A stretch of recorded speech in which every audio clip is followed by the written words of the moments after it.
નમસ્કાર, જય માતાજી, જય શ્રી કૃષ્ણ। મારું નામ અર્ણવ છે। હું એક સામાન્ય માણસ હતો અને આખો દિવસ મજૂરી કરતો હતો।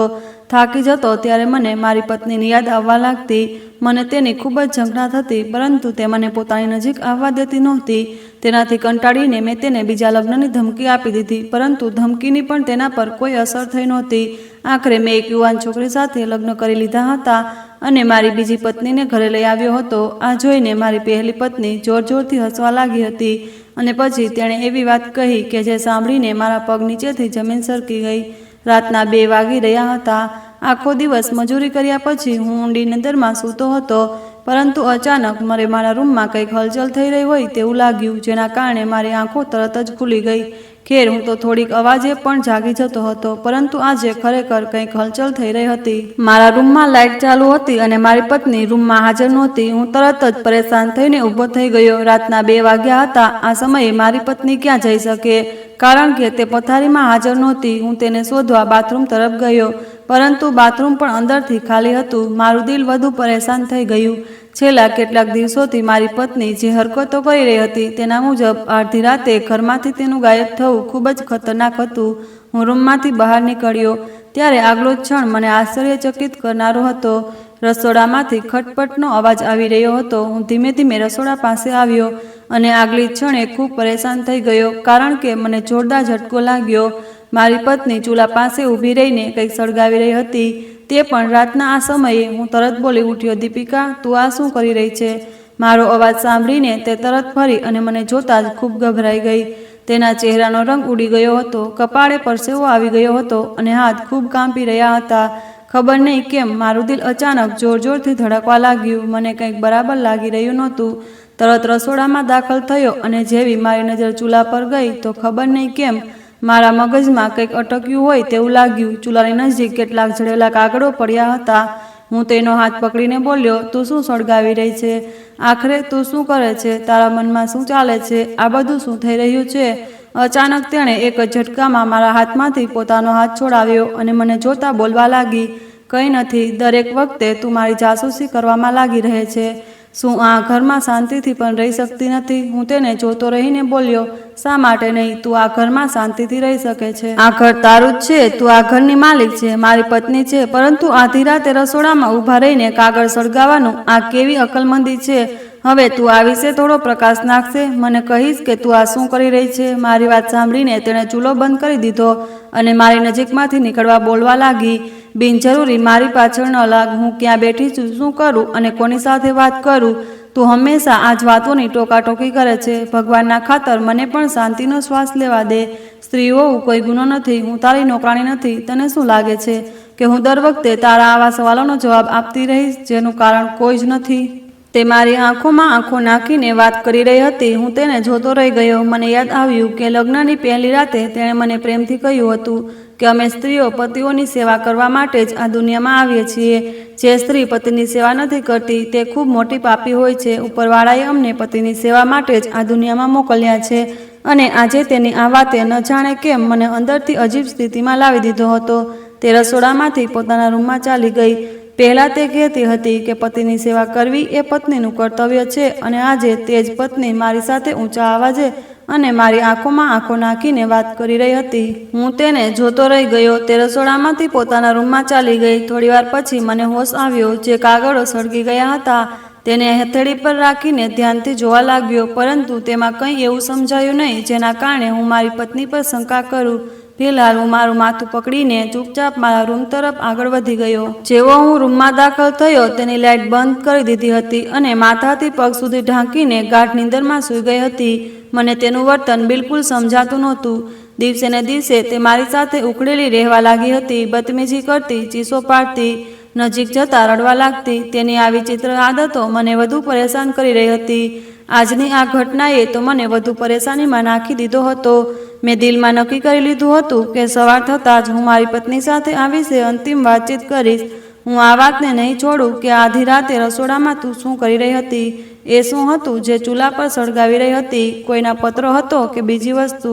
ફિલહાલ હું ચૂપચાપ મારા રૂમમાં જઈને સૂઈ ગયો। મને ખબર નહોતી કે ધીમે ધીમે મારી પોતાની પત્ની જ આ ઘરમાં રહીને મારો નાશ કરી રહી હતી। તેની એક પણ હરકત મને સમજાતી નહોતી. બીજા દિવસે સવારનો સૂરજ પોતાનો પ્રકાશ ચારે બાજુ ફેલાવી ચૂક્યો હતો. હું સામાન્ય રીતે સવારે વહેલો ઉઠી જતો હતો, પરંતુ આજે આશ્ચર્યની વાત એ હતી કે મારી આંખો સવારે વહેલી ન ખુલી, બલકે સવારના 9 વાગી ગયા હતા. મારી પત્નીના ઉઠવાથી જ હું ઉઠ્યો હતો. ઉતાવળે જાગી ગયો. મને યાદ આવ્યું કે મારા શેઠે કહ્યું હતું કે સવારે વહેલા સાઇટ પર પહોંચવું.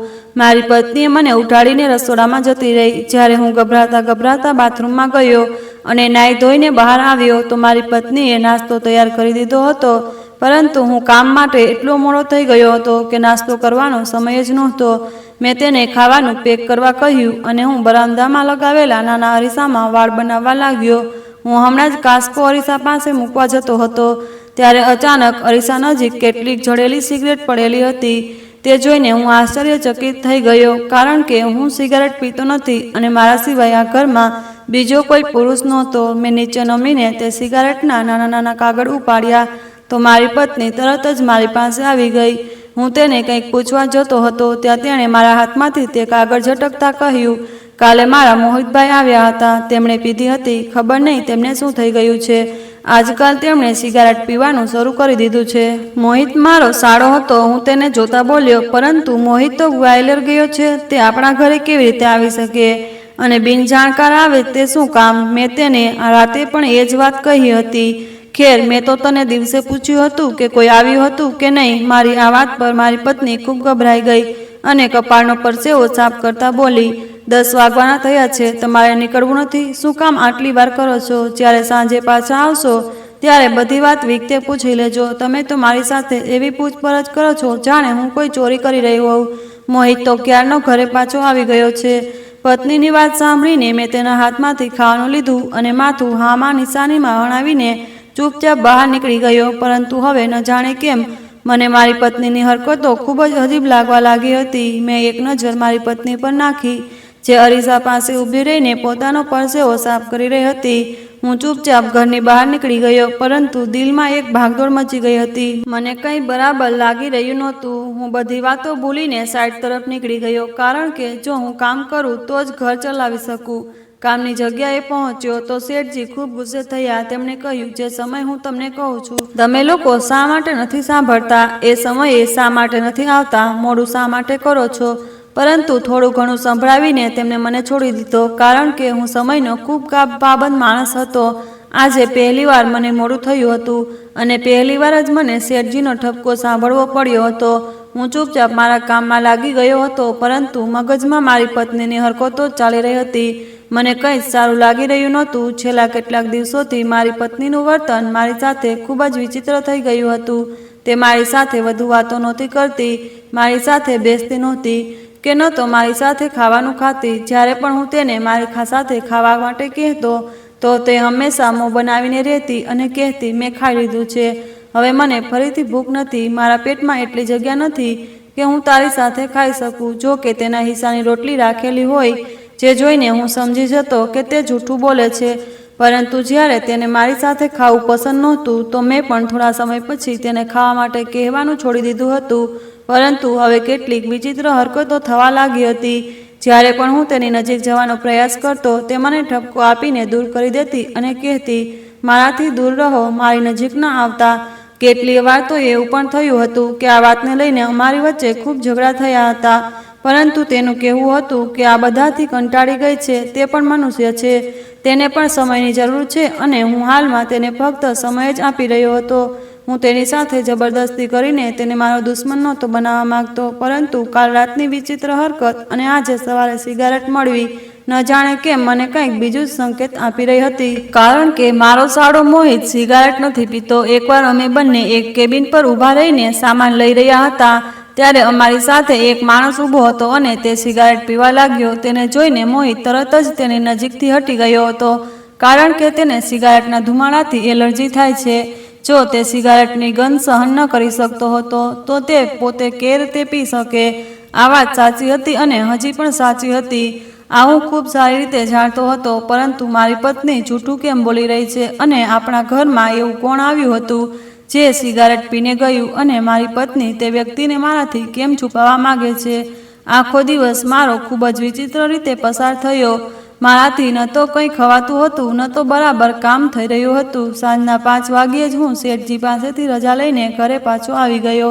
આ વાત મારા મગજમાં બેસી ગઈ હતી કે કંઈક તો જરૂર ગડબડ છે, જે મારી પત્ની મારી પાસેથી છુપાવી રહી છે. મેં નક્કી કરી લીધું હતું કે આજે હું તેની પાસેથી આ વાત ઉગલાવીને જ રહીશ, નહીં તો તેની નજીક જઈશ. આખરે તે મારી પત્ની હતી અને અમે બંનેએ એકબીજા સાથે સંબંધ બાંધીએ પણ ઘણો સમય થઈ ગયો હતો, પરંતુ મને ખબર નહોતી કે આજે મારી આંખો સામે કેવું સત્ય આવવાનું હતું.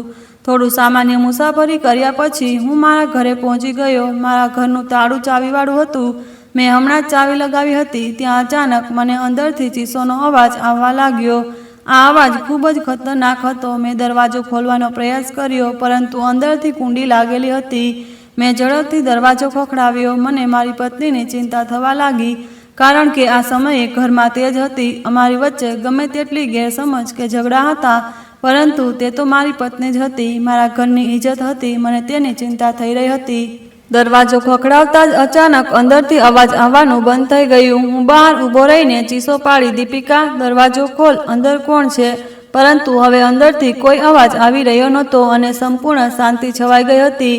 મેં જે રીતે દરવાજો ખખડાવ્યો હતો તેનાથી ગલીના કેટલાક લોકો પણ મારી નજીક આવીને ઊભા થઈ ગયા અને મને સવાલો પૂછવા લાગ્યા. શું થયું? બધું ઠીક તો છે ને? પરંતુ અંદર શું થઈ રહ્યું હતું તે તો હું પણ નહોતો જાણતો. મેં બધાને કહ્યું કે ખબર નહીં, મારી પત્ની દરવાજો નથી ખોલતી અને અંદરથી સ્ત્રીઓની ચીસોનો અવાજ આવી રહ્યો હતો. તમને કાંઈ ખબર છે? શું તમે કોઈએ સવારથી આવી કોઈ અવાજ સાંભળ્યો છે કે મારા ઘરમાં કોઈને જતું જોયું? તેઓ માથું ના માને હલાવીને બોલવા લાગ્યા, ના ભાઈ, અમને કંઈ ખબર નથી. અમે તો તમારા ઘર તરફ ધ્યાન જ નથી આપ્યું, ન તો કંઈ વિચિત્ર જોયું. મેં ફરીથી દરવાજો ખખડાવ્યો. એ જ ક્ષણે દરવાજો ખુલ્યો. મારી પત્ની સંપૂર્ણ બેફિકર અંદાજમાં મારી સામે ઊભી હતી. તે કંઈ બોલે તે પહેલાં જ હું ઘરમાં દાખલ થતાં બોલવા લાગ્યો, તું કેમ છે? ઠીક તો છે ને? અંદરથી કોની ચીસોનો અવાજ આવી રહ્યો હતો. તે મને જોતા બોલવા લાગી, તમે આ શું વાત કરો છો? ઘરમાંથી ચીસોનો અવાજ આવી રહ્યો હતો? ના, તમને કોઈ ગેરસમજ થઈ હશે. ગલીના બધા લોકો પણ અમારા ઘરના દરવાજા પાસે ઊભા હતા. મારી નજીક ઊભેલા લોકો અમને બંને પતિ પત્નીને આશ્ચર્યથી જોઈ રહ્યા હતા. મેં તરત જ દરવાજો બંધ કરી દીધો અને ઘરમાં ચારે તરફ જોયું કે કોઈ છે કે નહીં, પરંતુ ઘરમાં તો કોઈ નહોતું. પછી મેં મારી પત્નીને કહ્યું, તારા સિવાય ઘરમાં કોઈ બીજી સ્ત્રી હતી? તે નામાં માથું હલાવતા બોલવા લાગી, ના, મારા સિવાય અહીં કોઈ નથી. ભલે અહીં બીજું કોણ હશે? અને આજે તું આટલી વહેલી કેવી રીતે આવી ગયો? મારી પત્નીનો આ અંદાજ સંપૂર્ણ સામાન્ય હતો. જ્યારે હું હવે ખૂબ જ ગભરાઈ ગયો હતો. ઘરમાં મને કોઈ દેખાતું નહોતું, પરંતુ મેં કોઈની ચીસોનો અવાજ તો સાંભળ્યો હતો. હું તરત જ બીજા રૂમમાં ગયો, પરંતુ તે રૂમ પણ એવો જ હતો જેવો હું છોડીને ગયો હતો. છત પણ જોઈ લીધી, બાથરૂમ, સ્ટોર રૂમ અને ઉપરનો નાનો રૂમ પણ ખોલીને જોઈ લીધો, પરંતુ ત્યાં પણ કોઈ હાજર નહોતું. હું તરત નીચે આવ્યો અને મારી પત્નીને જોતા બોલવા લાગ્યો, જો મેં એક નહીં 4 વાર સ્ત્રીઓની ચીસોનો અવાજ સાંભળ્યો. મારા કાન ધોકો નથી ખાતા. મને મારા કાન પર સંપૂર્ણ વિશ્વાસ છે, કારણ કે મેં જે સાંભળ્યું તે મારી ગેરસમજ નહોતી. તને મારા સોગંદ છે, જૂઠું ન બોલ. તારા સિવાય આ ઘરમાં બીજી કેટલી સ્ત્રીઓ હતી? મને કોઈ ગેરસમજ નથી, બલકે તે જ અવાજમાં આવતી ચીસો મેં સાંભળી છે. તે મને જોતા બોલવા લાગી, અર્ણવ, કદાચ આજે રાતે તારી ઊંઘ પૂરી નથી થઈ, જેના કારણે તું આવી વિચારી રહ્યો છું. તું બેસ, હું તારા માટે પાણી લઈ આવું. તેનો આ અંદાજ એવો હતો જાણે રોજની જેમ હોય, પરંતુ મારું દિલ જોર જોરથી ધડકી રહ્યું હતું. મને સ્પષ્ટપણે અવાજ સંભળાયો હતો. હું આ વાતને નકારી શકતો નહોતો, પરંતુ મારી પત્નીના અંદાજને ધ્યાનમાં રાખીને હું ચૂપચાપ બરામદામાં રાખેલી ચારપાઈ પર બેસી ગયો. થોડી વાર પછી મારી પત્ની ઠંડા પાણીનો ગ્લાસ લઈ આવી અને મને આપતા બોલવા લાગી, આરામથી પાણી પીઓ અને કહો, ખાવાનું ખાધું કે નહીં? આજે ઘણા દિવસો પછી મને આ સ્ત્રીમાં મારી જૂની પત્ની દીપિકા દેખાઈ. નહીં તો આ સ્ત્રી એટલી બદલાઈ ગઈ હતી કે તેના આ પ્રેમ તો રહ્યો જ નહોતો. હું કંઈ બોલું તે પહેલાં તે બોલવા લાગી, આવ, એક કામ કર, કપડાં બદલી લે, હું તારા માટે ખાવાનું લગાવું. આજે તારું મનપસંદ ખાવાનું બનાવ્યું છે. આટલું કહીને તે રસોડામાં ચાલી ગઈ. હું તેને જતી જોતો રહ્યો. મેં હમણાં જ પાણીનો થોડા ઘૂંટ લીધા, પરંતુ પાણી સારું લાગ્યું નહીં. પાણીમાં તે સ્વાદ નહોતો જે હોવો જોઈએ. મેં તરત જ ગ્લાસ બાજુમાં મૂકી દીધો અને રસોડામાં જવા લાગ્યો, જેથી મારી પત્નીને શાંતિથી પૂછી શકું કે ઘરમાં કોણ હતું, કારણ કે દરવાજો ખખડાવતા જ અવાજ બંધ થઈ ગયો હતો. પરંતુ હું હમણાં રસોડાના દરવાજા સુધી પહોંચ્યો ત્યાં અચાનક મારું માથું ચક્કરથી ફરવા લાગ્યું. એવું લાગી રહ્યું હતું જાણે બધું મારી આંખો સામે ઝાંખું થતું જાય. મારું મગજ ભારે થવા લાગ્યું અને બધું ગોળ ગોળ ફરતું દેખાતું હતું. એવું લાગી રહ્યું હતું જાણે કોઈ મારા મગજ પર હથોડા મારી રહ્યું હોય. થોડી જ વારમાં મારી આંખો સામે અંધકાર છવાઈ ગયો. ત્યારબાદ મને કંઈ હોશ રહ્યા નહોતા. હું રસોડાના દરવાજા પર જ બેહોશ થઈને ઢળી પડ્યો. મેં ખૂબ જ પ્રયાસ કર્યો હતો પોતાને સંભાળવાનો, પરંતુ ના જાણે મને શું થયું હતું કે હું બેહોશ થઈ ગયો. આ મારી સાથે કેમ થયું? કયા કારણે થયું?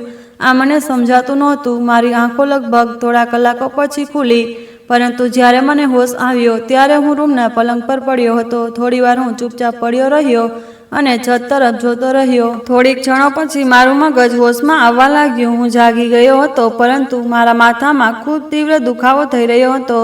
મારી પત્ની રૂમમાં હાજર નહોતી. મેં ઘડિયાળ તરફ જોયું તો રાતનો 1 વાગી રહ્યો હતો.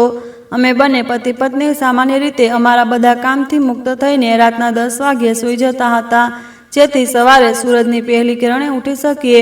પરંતુ હવે રાતના 1 વાગી રહ્યા હતા અને મારી પત્ની પણ રૂમમાં હાજર નહોતી. હું હિંમત કરીને ઊભો થયો તો મને ફરીથી જોરથી ચક્કર આવ્યા, પરંતુ મેં હિંમત ન હારી. હું ચૂપચાપ ઊભો થયો અને દિવાલનો સહારો લઈને બાથરૂમ સુધી પહોંચી ગયો, પરંતુ અંદર મારી પત્ની હાજર નહોતી. મારું દિલ હવે વધુ પરેશાન થઈ ગયું. મારામાં એટલી હિંમત નહોતી કે હું ચાલીને બહાર જાઉં. હું પાછો આવીને પલંગ પર બેસીને મારી પત્નીની રાહ જોવા લાગ્યો. થોડીક ક્ષણો પસાર થઈ ત્યાં રૂમનો દરવાજો ખુલ્યો અને તે અંદર આવી. તેના હાથમાં એક મીણબત્તી હતી જે સળગી રહી હતી. જો કે ઘરમાં પૂરતો પ્રકાશ હતો અને રૂમમાં લાઇટ પણ ચાલુ હતી. મને જોતા તે ખૂબ ગભરા ગઈ. તેણે તરત જ મીણબત્તી બુઝાવી દીધી અને બાજુમાં મૂકીને મારી નજીક આવી. કદાચ તેને અપેક્ષા નહોતી કે હું જાગી રહ્યો હોઉં. હું કંઈ બોલું તે પહેલાં તે બોલવા લાગી, તમે જાગી રહ્યા છો? તમારી તબિયત કેવી છે? તમને કેવું લાગે છે? જો તમને તબિયત ઠીક ન લાગતી હોય તો હું ડૉક્ટરને બોલાવું. હું તેનો હાથ પકડીને બોલવા લાગ્યો, તું ક્યાં હતી દીપિકા? અને આ મીણબત્તી તે હાથમાં કેમ પકડી હતી? આ સમયે મીણબત્તી કેમ સળગાવી હતી તે સમયે જોયો છે? તું હજી સુધી કેમ નથી સૂઈ? તે મને જોતા બોલવા લાગી, તમારી ચિંતાને કારણે મને ઊંઘ નથી આવી. હું છત પર ગઈ હતી. સવારે કપડાં ધોયા હતા. છત પર અંધારું હતું એટલે મીણબત્તી લઈ ગઈ હતી. તમારી તબિયત ઠીક છે ને? ખબર નહીં તમને અચાનક શું થઈ ગયું. તમે બેહોશ થઈ ગયા હતા. હું તેને જોતા બોલ્યો, હા હું ઠીક છું, પરંતુ તું મને ઠીક લાગતી નથી. શું થયું છે? તું આટલી ગભરાયેલી કેમ છે? અંધારાથી આટલી ડરી ગઈ છે? તે કપાળનો પરસેવો સાફ કરવા બોલી, હા કદાચ, અને એટલે જ તમને જાગતા જોઈ લીધા એટલે વધુ ગભરાઈ ગઈ. તેની આ વાતથી હું આશ્ચર્યચકિત થઈ ગયો અને તેને જોતા બોલ્યો, તારો મતલબ શું છે? તે મારી નજીક બેસીને બોલવા લાગી, મતલબ તો કંઈ નથી, અને હા સવારે આપણે ડૉક્ટર પાસે જઈશું. મને તમારી તબિયત થોડી ઠીક નથી લાગતી. તમે આરામ કરો. હું તેનો હાથ પકડીને બોલ્યો, હું ઠીક છું. મને તારી જરૂર છે. મારે તારી નજીક જવું છે. કેટલો સમય થઈ ગયો આપણે બંને એકબીજાની નજીક નથી આવ્યા. તું મારી પત્ની છે અને પુરુષોની પણ કેટલીક ઈચ્છાઓ હોય છે. તું જાતે વિચાર. 2 મહિના થઈ ગયા આપણે એકબીજાની નજીક નથી આવ્યા. પતિ પત્ની આટલા સમય સુધી દૂર તો નથી રહેતા. તું મારી વાતનો મતલબ સમજે છે ને? કદાચ આ જ કારણે આ બધું થયું.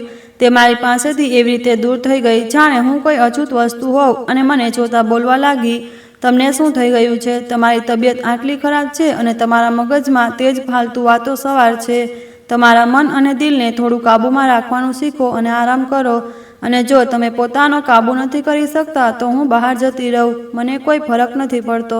હું તેને જોતા બોલ્યો, ખબરદાર જો તે રૂમની બહાર પગ મૂક્યો તો આવ મારી નજીક આવ. હું તારો પતિ છું. આખરે ક્યાં સુધી હું તારી ઝંખના માટે તરસતો રહીશ? અને તેને અહેસાસ નથી કે એક પુરુષને પોતાની પત્ની નજીક હોય તેની કેટલી ઈચ્છા હોય છે. હું આજે ખુલીને મારી પત્નીને મારું બધું કહી દેવા માંગતો હતો. ગુગડાઈને મારી બરદાસ્ત હવે ખતમ થઈ ગઈ હતી. તે મને જોતા બોલવા લાગી, આમાં આટલું ગંભીર થવાનું શું છે? સ્ત્રીની પણ કેટલીક મજબૂરીઓ હોય છે ને? તું બિનજરૂરી દરેક વાતને મગજ પર ચડાવી રાખે છે. મારે તારી પાસે ઠીક નથી. હું બહાર જાઉં છું કારણ કે મારામાં આ બધું સહન કરવાની હિંમત નથી. હું કંઈ બોલું તે પહેલાં તે મારી વાત સાંભળ્યા વિના બહાર ચાલી ગઈ.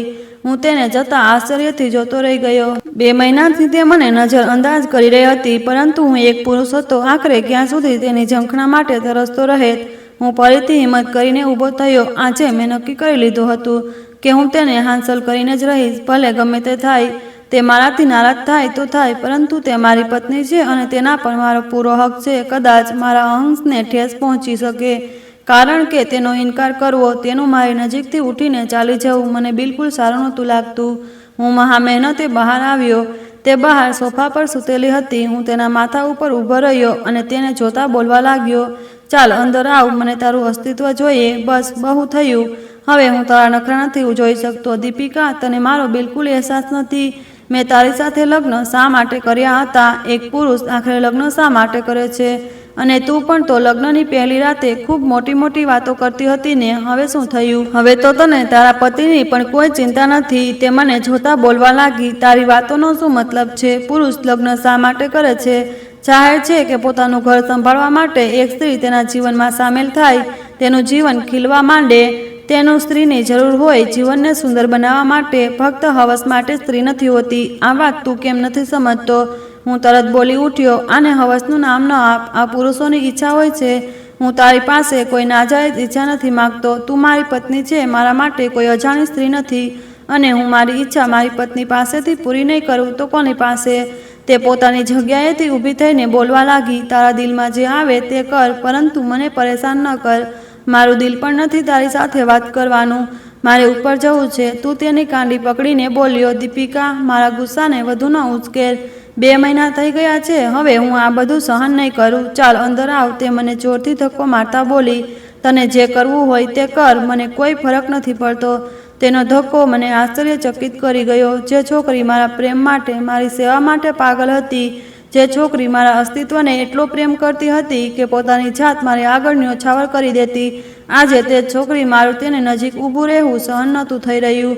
હું કંઈ બોલું તે પહેલાં જ તે છત પર ચાલી ગઈ. લગ્નના થોડા સમય પછી મને આ સત્ય ખુલ્યું હતું કે તેને છત પર એકલા જવામાં ડર લાગે છે, પરંતુ હવે તે એકલી છત પર કેવી રીતે જઈ રહી હતી? ન જાણે કેમ મને હવે દાળમાં કંઈક કાણું લાગવા લાગ્યું હતું. શું તેના જીવનમાં કોઈ બીજું સામેલ થઈ ગયું છે? શું તે મને દગો આપી રહી છે? તેનું દિલ મારાથી ભરાઈ ગયું છે? શું તે મારી સાથેની પોતાનો પીછો છોડાવવા માંગે છે? આથી તો આ બધી હરકતો કરી રહી હતી અને મારાથી દૂર રહેવા લાગી હતી. મારા મગજમાં આ બધા વિચારો ફરી રહ્યા હતા. તેનું આવું રીતે મને નજરઅંદાજ કરવું મને બિલકુલ સારું નહોતું લાગતું. હું તેને ખૂબ સારી અને સંસ્કારી સ્ત્રી સમજતો હતો, કારણ કે તે સંસ્કારોને ખૂબ માનતી હતી. તેને દરેક વાતની ખૂબ સારી રીતે ખબર હતી. તે એક ભણેલી ગણેલી સ્ત્રી હતી, પરંતુ હવે તેની હરકતો એવી થઈ ગઈ હતી કે તે મને જોવું પણ પસંદ નહોતી કરતી. ઘણા દિવસો પછી તેણે મારી સાથે સારી રીતે વાત કરી હતી, પરંતુ આજે તેના આ વર્તનથી મને ફરીથી નિરાશ કરી દીધો. ત્યારે જ અચાનક મને તીવ્ર તરસ લાગવા લાગી. મેં રૂમમાં જોયું તો જગમાં પાણી ખતમ થઈ ગયું હતું, એટલે હું માથું ઝટકીને રસોડા તરફ આગળ વધ્યો. ફ્રીજમાંથી પાણી કાઢીને મેં ગ્લાસ હોઠ પાસે લગાવ્યો. ત્યાં જ અચાનક ન ઈચ્છવા છતાં મારી નજર ચૂલા પર ગઈ. આગલી ક્ષણ મારા માટે આશ્ચર્યજનક હતી. આજે પણ ચૂલાની નજીક એ જ કાગળો પડ્યા હતા જે ગઈકાલે હતા. હું તરત તેની તરફ દોડ્યો. જેવો મેં કાગળ હાથમાં લીધો, તેની ગરમીથી મને ખ્યાલ આવી ગયો કે આને હમણાં જ થોડીવાર પહેલાં સળગાવવામાં આવ્યા હતા. હું આશ્ચર્યથી ઉપર જોયું. આખરે મારી પત્ની રોજ આ કાગળ કેમ સળગાવી રહી હતી? તેના મગજમાં શું ચાલી રહ્યું હતું? મારું દિલ અને દિમાગ હવે સંપૂર્ણ રીતે કામ કરવાનું બંધ કરી ચૂક્યા હતા. પાણી પીને હું મારા રૂમમાં પાછો આવી ગયો. જો આ બધું મારા ઘરમાં ચાલતું રહ્યું તો હું ક્યારેક સુખી જીવન નહીં જીવી શકું. મારી પત્ની તો હઠ પર અડી છે અને ઝઘડવા પણ લાગી છે. તેના સુખ અને રાહત માટે મેં મારા માતા પિતાનું ઘર છોડી દીધું હતું. તેના માટે હું ભાડાના ઘરમાં રહેતો હતો, જેથી તેને બીજા કોઈ લોકોનું કામ ન કરવું પડે, કારણ કે અમે બધા ભાઈ બહેનો અને મારા માતા પિતા એકસાથે જોઈન્ટ ફેમિલીમાં તેમના ઘરમાં રહેતા હતા. હું જાણતો હતો કે જોઈન્ટ ફેમિલીમાં ઘણા બધા કામ હોય. મારી પત્નીનું ધ્યાન રાખતા અને તેના વિશે વિચારીને મેં તેને સુખ આપવા માટે મારા પરિવાર અને ઘરથી અલગ થવાનો નિર્ણય લીધો હતો. એટલે જ હું તેને લઈને ભાડાના ઘરમાં રહેતો હતો અને આજે એ જ મારી સૌથી મોટી ભૂલ અને પીડા આપી રહી હતી. હું કંઈ સમજી શકતો નહોતો કે અચાનક તેને શું થઈ ગયું. જે છોકરી મારી સાથે એટલો પ્રેમ કરતી હતી કે હંમેશા મારા નામની માળા જપતી હતી, આજે તે જ છોકરી મને જોવું પણ પસંદ નહોતી કરતી. મને ખૂબ જ અફસોસ થઈ રહ્યો હતો. મારી રાતોની ઊંઘ પણ હવે ઉડી ગઈ હતી. હું ઘણીવાર સુધી ચૂપચાપ બેસી રહ્યો. તેને તો જાણે આ વાતનો કોઈ અહેસાસ જ નહોતો કે આજે મારો પતિ અચાનક બેહોશ થઈ ગયો હતો. અને બેહોશ થવાનું કારણ જણાવીને તેને પોતાની નજીક બોલાવી રહ્યો છે, એટલે કે તેની નજીક મારા કરતાં ફક્ત અને ફક્ત તેની પોતાની મરજી અને તેની ખુશી હતી. મારી ખુશી કે મારી મરજી તેના માટે કોઈ મહત્વ નહોતી રાખતી. હું ઘણીવાર સુધી ચૂપચાપ એક જ જગ્યાએ બેસીને દિવાલને જોતો રહ્યો. તેને સારું જીવન આપવા માટે હું દિવસ રાત મહેનત કરતો હતો. એક સામાન્ય મજૂર હોવા છતાં તેની ખુશી માટે મેં મારી જાતને ખતમ કરી દીધી હતી. તેના માટે અલગ ઘર લઈ લીધું હતું. શું તે મને ખુશ કરવા માટે થોડીવાર મને સુખ ન આપી શકતી? હું ઘણીવાર સુધી આ બધું જ વિચારતો રહ્યો અને બેસતા બેસતા ક્યારે મારી આંખ લાગી ગઈ તેનો મને ખ્યાલ જ ન રહ્યો. મારી આંખ બીજા દિવસે સવારે 7 વાગ્યે ખુલી. થોડીવાર સુધી હું ચૂપચાપ પડ્યો રહ્યો જેથી અચાનક ઉઠવાથી મારી તબિયતમાં કોઈ ગડબડ ન થાય. થોડીવાર પછી જ્યારે મારી હાલત થોડી સારી થઈ ત્યારે હું મારી જગ્યાએથી ઊભો થયો, બાથરૂમમાં જઈને નાહ્યો, બ્રશ વગેરે કરીને બહાર આવ્યો. બહાર આવીને મેં સૌથી પહેલાં પૂજાપાઠ કર્યા અને હવે નાસ્તો કરવાના ઈરાદે મંદિરના રૂમમાંથી બહાર આવ્યો, પરંતુ રસોડું સંપૂર્ણ ઠંડુ પડેલું હતું. મારી પત્ની ક્યાં હતી મને કંઈ ખબર નહોતી. થોડું વિચારીને મેં મારા પગલાં ઉપરની તરફ વધાર્યા. હું જેવો છત પર પહોંચ્યો તે આગલી જ ક્ષણે મને આશ્ચર્યચકિત કરી દેનારી હતી. મને એક જોરદાર ઝટકો લાગ્યો, કારણ કે હું જેવો છત પર ગયો તો મારી પત્ની છતની બરાબર મધ્યમાં સૂતેલી હતી અને તેની નજીક ઘણી બધી મીણબત્તીઓ, દીવા, માચીસની ડબ્બી અને ઘણું બધું હાજર હતું. હું થોડો આશ્ચર્યચકિત થયો, પરંતુ નજરઅંદાજ કર્યા વિના તેને જગાડી. કદાચ અંધારાથી ડરવાના કારણે તેને આ બધું કર્યું હશે, પરંતુ મને હવે અફસોસ પણ થઈ રહ્યો હતો કે બિનજરૂરી રાતે હું તેની સાથે ઉલઝી ગયો. તેને મારી કદર નહોતી તો શું થયું? મારે તો તેની કદર કરવી હતી. હું તેને મારી નજીક કેમ બોલાવી રહ્યો હતો? તે મને હલાવી તો તે તરત ડરીને જાગી ગઈ.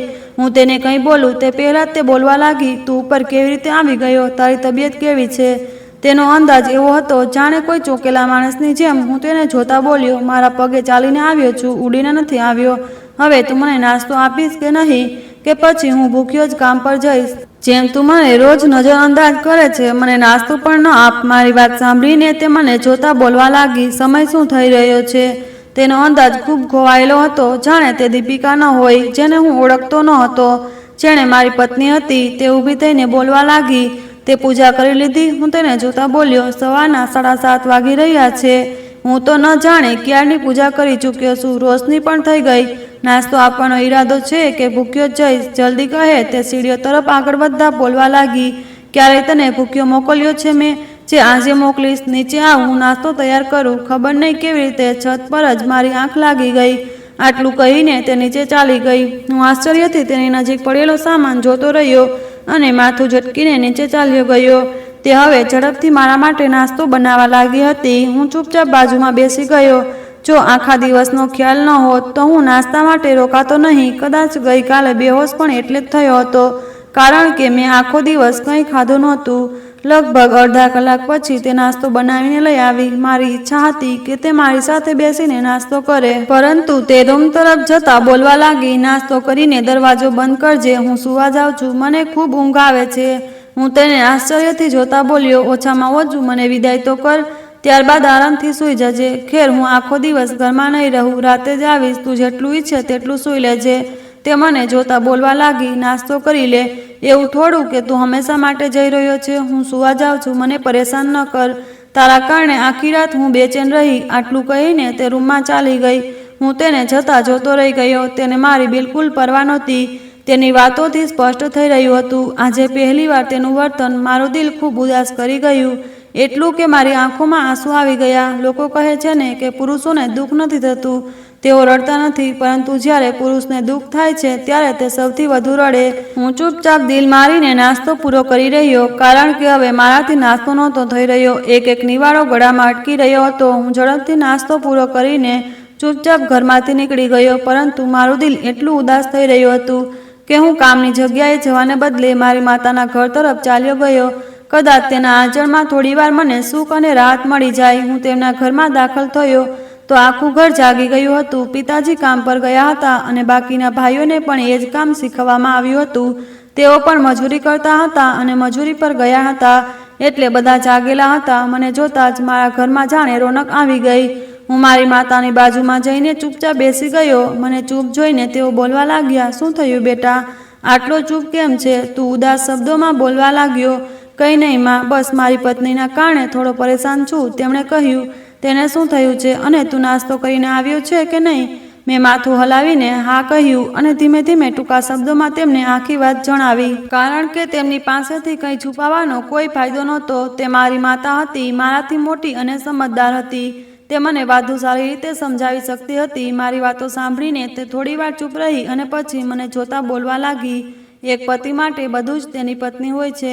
જો તે જ પત્ની તેને બેચેન કરવા લાગે તો વધુ સારું છે કે તું તારો રસ્તો બદલી લે. મેં તેમને આશ્ચર્યથી જોયું. તેમની વાત મને બિલકુલ સમજાય નહીં. તે બોલવા લાગી, હું વિચારું છું કે તારી સમસ્યા ખૂબ મોટી છે. તારી પત્ની તો તને કોઈ ઇજ્જત જ નથી આપતી, એટલે તારી પાસે ફક્ત એક જ રસ્તો બચે છે, તું બીજા લગ્ન કરી લે. હું પણ એ જ વિચારું છું કે તારા બીજા લગ્ન કરાવી દઉં. વધુ સારું છે કે તું તારા જીવનમાં ખુશ રહે. જો દીપિકા તને સુખ નથી આપી શકતી તો તું તેની પાછળ પાગલ કેમ થઈ રહ્યો છે? અને તને તેની સાથે રહેવાની પણ કોઈ જરૂર નથી. તું લગ્ન પછી તારી બીજી પત્ની સાથે અહીં આ ઘરમાં રહેજે. એવી છોકરી સાથે લગ્ન કર જે આપણા ઘરમાં રહે. તું પણ અહીં આવી જજે અને ત્યાં પણ જઈ શકે. કોઈ તને પરેશાન નહીં કરે. એક છોકરી જે મારી નજરમાં છે, અનાથ છે, નાની ઉંમરની છે, ખૂબ સારી છોકરી છે. તેના માતા પિતા નથી, ફક્ત કાકા કાકી સાથે રહે છે. જો તું કહે તો હું વાત ચલાવું. માતાની વાત સાંભળીને હું થોડીવાર માટે ચૂપ રહી ગયો, પરંતુ આશ્ચર્યચકિત પણ થયો. હું તરત બોલ્યો, ના માં, હું દીપિકાને પ્રેમ કરું છું. હું આવું નથી કરી શકતો. તે બોલી, જો બેટા, હું તારી વાત સમજુ છું. તે છોકરી ખરાબ નથી, પરંતુ જ્યારે તું કહે છે તેનું વર્તન તારી સાથે બિલકુલ ઠીક નથી, તો તું તેની પાછળ તારું મગજ કેમ ખરાબ કરે છે? તે તને અહીંથી લઈ જઈ અને અમે કંઈ ન બોલ્યા. આ પણ એક મોટી વાત છે. તે તારા માતા પિતા, ભાઈ બહેન છોડી દીધા અને તેમ છતાં જો તે તારી સાથે ખુશ નથી તો વધુ સારું છે કે તું તારા જીવનનો બીજો રસ્તો પસંદ કરી લે. અને બીજો રસ્તો એ જ છે કે તું લગ્ન કરી લે. હિંમત કર, હું તારી સાથે છું. હું થોડીવાર તેમની સામે ચૂપચાપ સાંભળતો રહ્યો અને પછી મારી જગ્યાએથી ઊભો થઈને બોલ્યો, માં, પહેલાં હું આ વાત દીપિકા સાથે કરીશ. તેને સમજાવવાનો પ્રયાસ કરીશ કે જો તેણે મને મહત્વ ન આપ્યું તો એક પતિએ મળવું જોઈએ, તો હું બીજા લગ્ન કરી લઈશ. જો તે મારી વાત ન માને અને મારી વાત માની લે તો મારા માટે એથી સારી વાત બીજી કોઈ નથી. પરંતુ જો તેની સમજવામાં કંઈ ન આવે અને તેણે મને નજરઅંદાજ કર્યો તો તમે મારો રિશ્તો પાકો કરીને લગ્નની તારીખ લઈ લેજો. મને કોઈ વાંધો નથી. ઉપરવાળાની કૃપા છે. હું એટલું કમાઈ લઉં છું કે દીપિકા સાથે સાથે તેનો પણ ખર્ચ ઉપાડી શકું. આટલું કહીને હું મારા કામ માટે નીકળી ગયો. આખો દિવસ રોજની જેમ પસાર થઈ ગયો. રાતે 9 વાગે હું ઘરે પાછો આવ્યો. રોજની જેમ મારી પત્નીનો મૂડ આજે પણ ખરાબ જ હતો. મેં તેની સાથે ફરીથી વાત કરી અને તેની નજીક જવાનો પ્રયાસ કર્યો. તેણે પોતાની જાત સમજાવવા માંગ્યું, તેની સાથે પ્રેમથી વર્ત્યો, પરંતુ આ વખતે પણ તેને મને ખરાબ રીતે ઝાટકી દીધો. તેનું એ જ કહેવું હતું, તને હંમેશા આ વાતની જ ઉતાવળ કેમ હોય છે? તું પોતાને કાબૂમાં કેમ નથી રાખી શકતો? હું તરત બોલી ઉઠ્યો, તું પાગલ થઈ ગઈ છે? તને મારો અહેસાસ કેમ નથી? 2 મહિનાથી વધુ થઈ ગયા. હવે તો 3 મહિના પૂરા થવાના છે. તે ગુસ્સાભર્યા અંદાજમાં બોલવા લાગી, હા તો હું શું કરું? મારું દિલ જ નથી માંગતું તારી નજીક જવાનું, એટલે મને મજબૂર ન કર. આટલું કહીને તે પોતાની જગ્યાએથી ઊભી થઈ અને રૂમમાં જવા લાગી. હું તેને જોતા બોલ્યો, જો આજે તે મારી વાત સંબંધ ન બાંધ્યો તો ભગવાનની સોગંદ, હું આ જ અઠવાડિયે બીજા લગ્ન કરી લઈશ. હું તને કોઈ દગો નથી આપતો. હું તને જણાવું છું, હું તારી પાસેથી ચોરી છુપી બીજા લગ્ન નહીં કરું.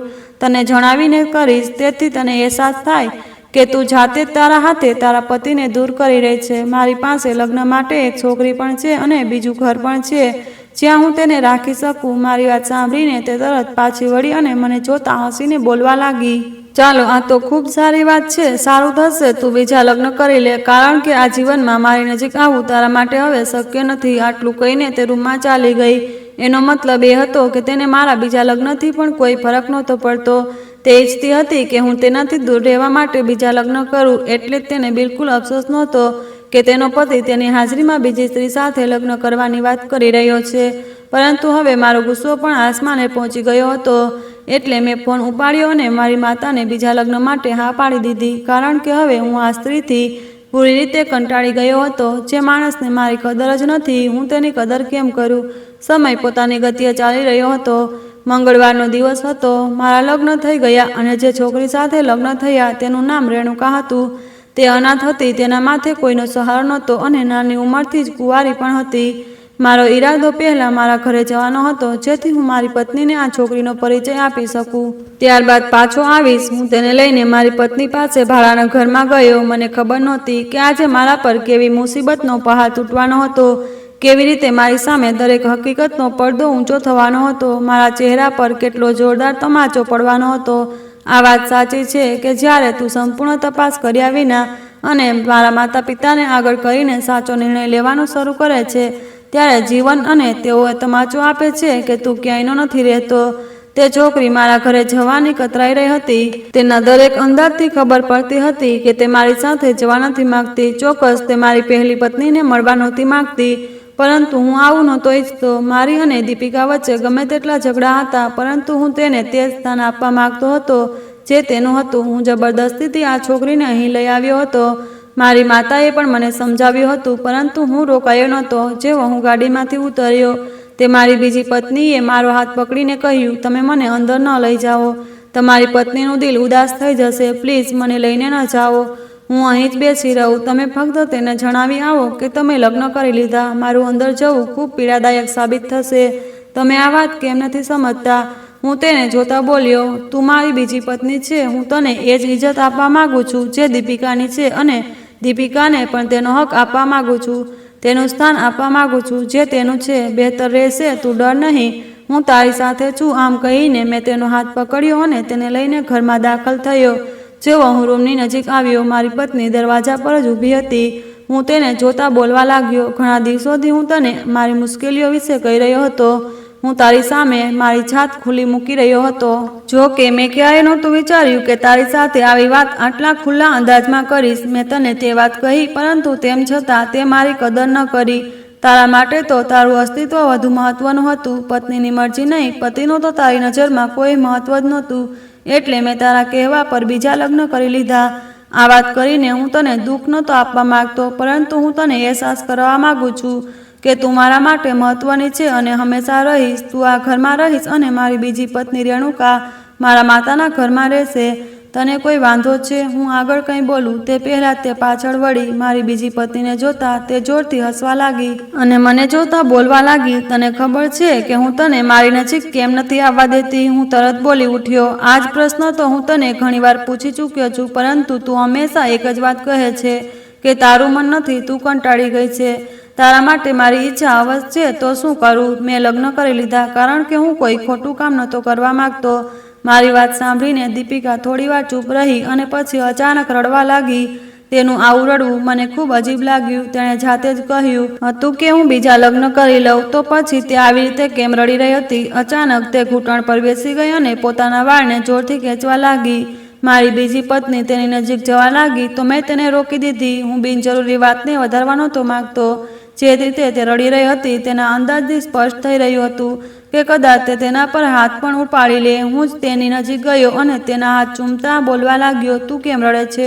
શું થયું? તે નામાં માથું હલાવતા બોલી, હું તને નથી કહી શકતી. જો મેં તને કહી દીધું તો તારો ભરોસો, તારો પ્રેમ બધું જ ખોવાઈ જશે.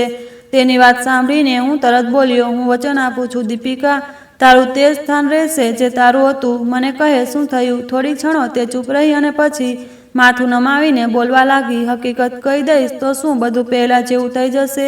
તે તો બીજા લગ્ન કરી જ લીધા, એ પણ એક નાની ઉંમરની છોકરી સાથે. મારું કોઈ અસ્તિત્વ ન રહ્યું. મારે મરી જવું જોઈએ. તે ઊભી થઈને રસોડા તરફ જવા લાગી. મેં અચાનક તેને જોરથી હલાવી અને દિવાલ સાથે ટેકવીને બોલ્યો, ફાલતુ હલકતો ન કર. બસ એટલું કહે કે તું કેમ રડે છે?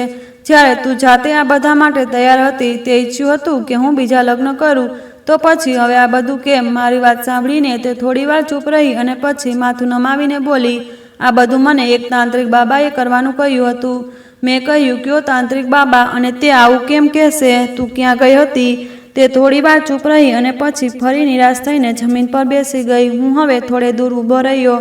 તે ખોવાયેલા અંદાજમાં બોલવા લાગી, 3 મહિના પહેલા અચાનક આપણા દરવાજે એક તાંત્રિક બાબા આવ્યા હતા. તેમના હાથમાં ઘણી બધી માળાઓ હતી. તેમને ગળામાં ઘણી માળાઓ પહેરી હતી. તેમના હાથમાં એક અજીબ ધનુષ્ય હતું. દરવાજો ખખડાવીને તેમણે મને બહાર બોલાવી અને કહ્યું, જા અંદરથી મીઠું લઈ આવ. હું તરત મીઠું લઈ આવી. તેમણે મારી આંખોમાં તે મીઠું નાખ્યું અને મારી સામે કહ્યું, અને પછી કહ્યું, આને ચાટ. હું થોડી ગભરાઈ ગઈ, પરંતુ પછી મેં તેમના કહેવા પર એ કર્યું અને તે મીઠું ખાંડ બની ગયું હતું. તેમણે આ કેવી રીતે કર્યું હું નથી જાણતી. મને તરત જ તેમની વાત પર વિશ્વાસ થઈ ગયો. તે મને કહેવા લાગ્યા, તારી સાથે કોઈ સમસ્યા છે અને તું ઉદાસ છે, મને કારણ કહે. હું થોડી વાર ચૂપ રહી અને પછી તેમને કહ્યું કે મારા લગ્નને 1.5 વર્ષ થઈ ગયું, પરંતુ અમારા ઘરમાં હજી સુધી સંતાનની ખુશી નથી આવી. તે બોલ્યા, તારો અને તારા પતિનો સંબંધ કેવો છે? મેં તેમને કહ્યું કે મારો પતિ મજૂર છે, પરંતુ મારી દરેક ઈચ્છા પૂરી કરે છે. મારી દરેક ખુશીમાં મારી સાથે હોય, મારા દુઃખમાં મારી સાથે હોય. તેમણે ક્યારેય સંતાન માટે મારા પર દબાણ નથી કર્યું. હું તેની સાથે ખૂબ પ્રેમ કરું છું. મારી વાતો સાંભળીને તે બાબા બોલ્યા, જો તું સંતાન ઈચ્છે તો તારા પતિથી દૂર રહે. તેને તે ખુશી ન આપ જે તે ઈચ્છે છે, ત્યારે તારા ઘરમાં સંતાન થશે. તેમણે મને એક ટોટકો કરવાનું કહ્યું. હું મારી આસપાસ મીણબત્તીઓ અને દીવા સળગાવતી હતી, જેમ તેમણે કહ્યું હતું. તેમણે કહ્યું હતું કે આવું કરવાથી 4 કે 5 મહિના પછી તારા ઘરમાં સંતાનની ખુશી આવશે. પરંતુ મને શું ખબર હતી કે મારા ઘરમાં આટલી મોટી મુસીબત આવી જશે. હું ખૂબ શર્મિંદા છું. મેં તે તાંત્રિક બાબા પર વિશ્વાસ કર્યો, પરંતુ તારા પર ન કર્યો. મેં તારી વાત ન સાંભળી અને તને નજરઅંદાજ કર્યો. મારા ભગવાને મને તેની સજા આપી દીધી. મને માફ કરી દે. મેં ખૂબ મોટી ભૂલ કરી. હું મારી પત્નીને આશ્ચર્યથી જોતો રહી ગયો. મારી બધી ગેરસમજ ધીમે ધીમે દૂર થવા લાગી. તે આગળ બોલવા લાગી, તે દિવસે જ્યારે તું આવ્યો હતો અને તને ઘરમાંથી સ્ત્રીઓની ચીસોના અવાજ આવતા હતા, તે બધું એક ટોટકાની શરતે હતું.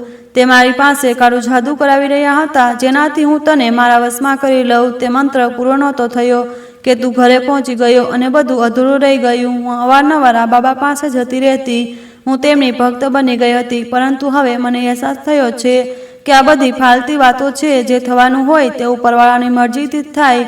જો હું તને મારા વશમાં કરતી હોત તો અત્યાર સુધી મારા ઘરમાં સંતાન પણ થઈ ગઈ હોત અને તું મને છોડતો પણ નહીં, પરંતુ તે તો હવે બીજા લગ્ન પણ કરી લીધા. આટલું કહીને તે રડવા લાગી. તેની વાત સાંભળીને મેં ઊંડો શ્વાસ લીધો. ઓલાદની ઈચ્છા મને પણ હતી, પરંતુ હું એટલો દીવાનો નહોતો કે મારી પત્નીને પરેશાન કરું. હું ફિલહાલ તેને કંઈ ન બોલ્યો અને તેને એકલી છોડીને રેણુકાને લઈને ઘરે આવી ગયો. મારી પાસે દીપિકાના આ પાગલપણા માટે કોઈ જવાબ નહોતો. સમય ધીમે ધીમે પસાર થતો ગયો.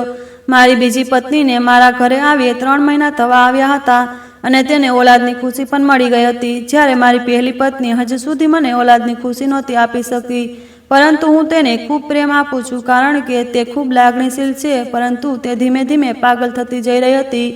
અજીબ અજીબ હરકતો કરવા લાગી. હું તેની સાથે પ્રેમ કરું છું. અઠવાડિયામાં 3 દિવસ તેની પાસે જાઉં છું, તેનો ઈલાજ કરાવું છું, પરંતુ કોઈ ફાયદો નથી થયો. બાબાની વાતોનો તેના મગજ પર એટલું અસર થઈ ગઈ કે તેણે પોતાની હાલત સંપૂર્ણ રીતે બગાડી લીધી. ઉપરવાળાએ મને બીજી પત્નીથી ઓલાદ આપી દીધી, પરંતુ મારી પહેલી પત્ની સંપૂર્ણ રીતે પાગલ થઈ ગઈ અને મજબૂરીથી મારે તેને પાગલખાનામાં દાખલ કરવી પડી, જ્યાં તેનો ઈલાજ ચાલી રહ્યો છે. હું ક્યારેક તેને મળવા જાઉં છું, પરંતુ તેની હાલત આજે પણ ઠીક નથી. તેણે પોતાનું જીવન પોતાના હાથે જ બરબાદ કર્યું અને તેની નિર્દોષતાનો ફાયદો તે તાંત્રિક બાબાએ ઉઠાવ્યો, જેણે તેને મૂર્ખ બનાવી. મેં મારા જીવનમાં એ જ શીખ લીધી કે ઉપરવાળા પર હંમેશા ભરોસો રાખવો જોઈએ, તેના સિવાય કોઈના પર નહીં, કારણ કે ઉપરવાળા પર ભરોસો રાખવામાં જ તાકાત છે. પરંતુ આવા લોકોથી સાવધાન રહેવું જોઈએ, જે તમારા ઘરને બરબાદ કરવા માટે તમને મજબૂર કરે છે. આ વાર્તા ખરેખર એક લાગણીસભર અને ગહન સંદેશ આપતી કથા છે, જે અંધશ્રદ્ધા, ગેરસમજ અને પારિવારિક સંબંધોની જટિલતાઓને ઉજાગર કરે છે.